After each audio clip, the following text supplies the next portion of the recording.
In this video, we are going to go over the difference between the three types of diabetes. When people start talking about diabetes, sometimes those not in the know may come to the conclusion that there is only one form. The truth is, however, that there are three distinct forms. Each one has its own share of symptoms, problems, and treatment. It is important if you have a loved one with it, or are possibly being told that you may have it, that you know the differences between the three forms. Here is some information to help you.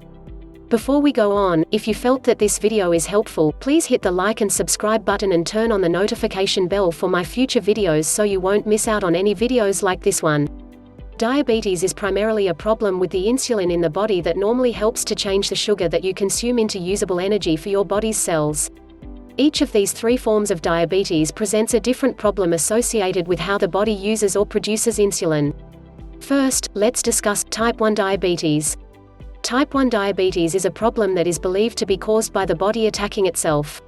When this occurs, the autoimmune system somehow comes to interpret that the insulin-producing glands in your body are actually some kind of disease, so they attack those cells and destroy many of them.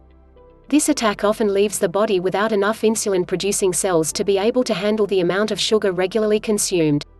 It is even possible that no insulin may be produced at all. Type 1 diabetes is often diagnosed in children and requires daily injections of insulin just to survive. It is usually diagnosed early because it creates emergency situations where immediate medical attention is needed. Now let's discuss type 2 diabetes. Type 2 diabetes is attained slowly, by creating a situation where the sugar is not properly processed by the body's insulin.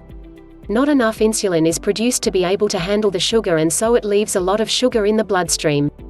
This form of diabetes is usually developed much later in life unless the person is overweight.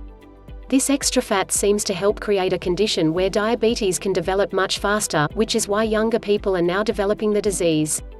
Even though enough insulin is often being produced, it seems to become ineffective because of what is referred to as an insulin resistance developed by the cells to the insulin.